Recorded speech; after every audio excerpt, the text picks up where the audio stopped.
ಮತ್ತು ಕೇಂದ್ರ ಸರ್ಕಾರಿ ನೌಕರರ ಕೆಲವು ವಿಭಾಗಗಳು ಕೂಡ ಆವತ್ತು ಮುಷ್ಕರಕ್ಕೆ ಹೋಗುವಂಥ ಒಂದು ಸಂಭವ ಇದೆ.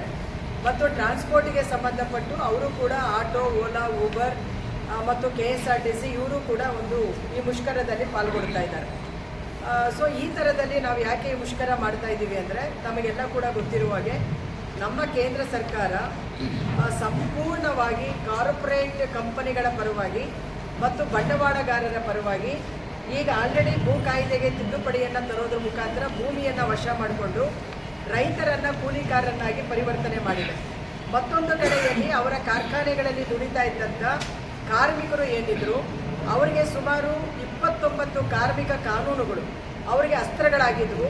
ಆ 29 ಕಾರ್ಮಿಕ ಕಾನೂನುಗಳನ್ನು ರದ್ದುಗೊಳಿಸಿ 4 ಸಂಹಿತೆಗಳನ್ನಾಗಿ ಇವತ್ತು ಅವರು ತಂದಿದ್ದಾರೆ.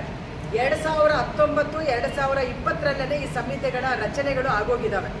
ಸೊ ಈಗ ಅದಕ್ಕೆ ಮಸೂದೆ ಪಾಸಾಗಿದೆ ಪಾರ್ಲಿಮೆಂಟಲ್ಲಿ ಮತ್ತು ರಾಜ್ಯ ಸರ್ಕಾರಗಳು ಕೂಡ ಅದಕ್ಕೆ ಬೇಕಾಗಿರುವಂಥ ಆ ಕಾನೂನುಗಳನ್ನು ಅದರಲ್ಲಿ ರಚಿಸ್ಬಿಟ್ಟಿದ್ದಾರೆ. ಸೊ ಈಗ ಪ್ರಿಂಟ್ ಕೂಡ ಆಗೋಗಿದೆ ಎಲ್ಲವೂ ಕೂಡ. ಈಗ ಬಾಕಿ ಇರೋದೇನು ಅಂತ ಹೇಳಿದ್ರೆ ಕೇವಲ ಅನೌನ್ಸ್ಮೆಂಟ್ ಮಾತ್ರನೇ ಬಾಕಿ ಇದೆ. ಸೊ ಈ ಅನೌನ್ಸ್ಮೆಂಟನ್ನು ಅವರು ಪಾರ್ಲಿಮೆಂಟಲ್ಲಿ ಮೊನ್ನೆ ಹೇಳಿದ್ದೇನೆಂದರೆ ಏಪ್ರಿಲ್ 1ನೇ ತಾರೀಕಿಂದ ನಾವು ಇದನ್ನು ಜಾರಿ ತರ್ತೀವಿ ಅನ್ನುವಂಥ ಅಂಶಗಳನ್ನು ಹೇಳಿದರು.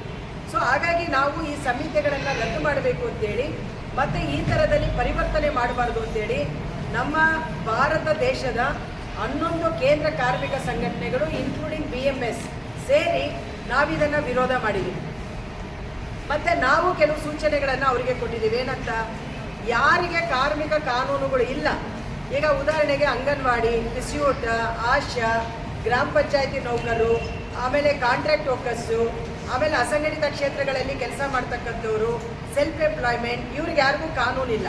ಸೊ ಇಂಥವರಿಗೆ ಕಾನೂನುಗಳನ್ನು ರಚಿಸಿ ಅನ್ನೋದು ನಮ್ಮ ಡಿಮ್ಯಾಂಡ್. ಆದರೆ ಅವರು ಅದು ಯಾವುದನ್ನು ಕೂಡ ಪರಿಗಣನೆ ಮಾಡಿಲ್ಲ. ಎರಡನೇದು ನಾವು ಡಿಮ್ಯಾಂಡ್ ಮಾಡ್ತಾ ಇರೋದೇನು ಅಂತ ಹೇಳಿದ್ರೆ,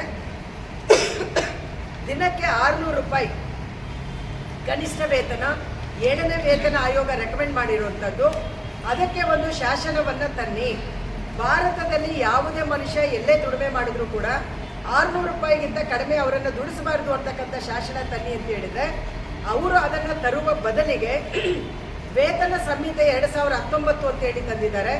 ಅದ್ರ ಒಳಗಡೆ ಸುಮಾರು 4 ಕಾನೂನುಗಳನ್ನು ಅಡಕಗೊಳಿಸಿದ್ದಾರೆ. ಈ ಒಂದು ವೇತನ ಸಂಹಿತೆ ಏನು ಹೇಳುತ್ತೆ ಅಂತ ಹೇಳಿದ್ರೆ, ನಿಮಗೆಲ್ಲ ಗೊತ್ತಿರಬೇಕು, ನಾವು ತಿಳ್ಕೊಳ್ಳೇಬೇಕಾದಂಥ ಒಂದು ಮುಖ್ಯ ವಿಷಯ ಏನಂದರೆ 1948ರ ಕನಿಷ್ಠ ವೇತನ ಕಾಯ್ದೆ ಅಂತ ನಮ್ಮ ದೇಶದಲ್ಲಿದೆ. ಈ ಕಾಯ್ದೆಯ ಪ್ರಕಾರನೇ ಈ ದೇಶದ ಪ್ರತಿಯೊಬ್ಬ ಶ್ರಮಜೀವಿಯ ವೇತನ ಹೆಚ್ಚಳ ಆಗೋದು. ಆ ವೇತನ ಹೆಚ್ಚಳ